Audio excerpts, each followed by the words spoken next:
Bien.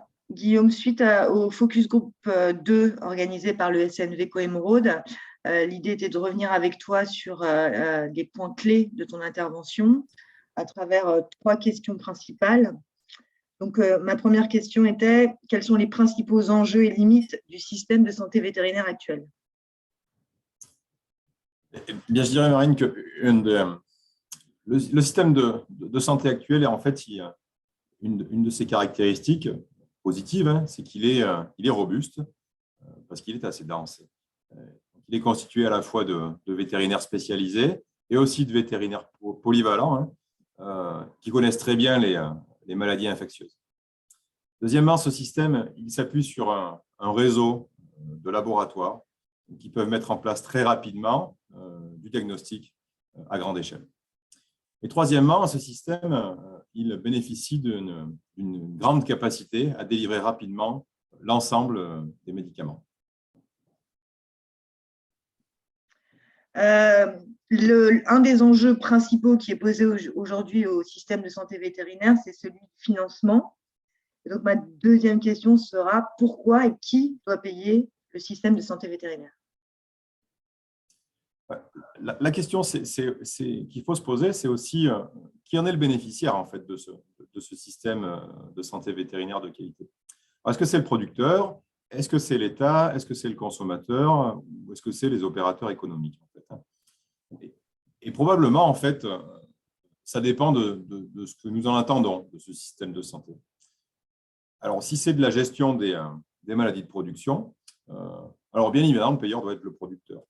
Si c'est de la gestion de maladies réglementées, alors c'est l'État qui doit être impliqué. Et puis, entre les deux, il y a en fait une assez large, on pourrait dire, zone grise, car en fait, de nombreux services de santé permettent de contrôler à la fois les maladies de production et les maladies réglementées. C'est par exemple le cas de la biosécurité. Donc, la question va se poser pour tout un tas de services, en fait, pour une offre globale, hein, qui doit financer cette offre. Et à mon avis,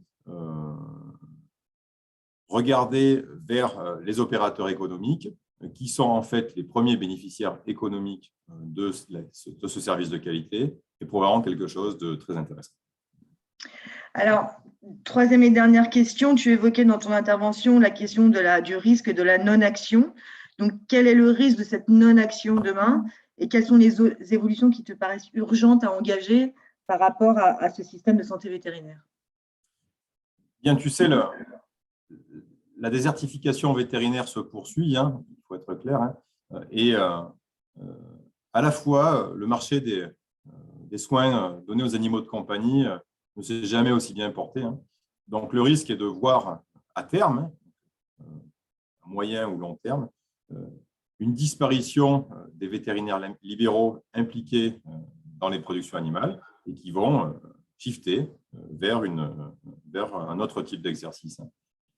Alors, bien sûr, ça va entraîner de repenser en profondeur le système de santé actuel. Hein, et évidemment, les changements de système sont parfois vertueux, ils sont toujours coûteux.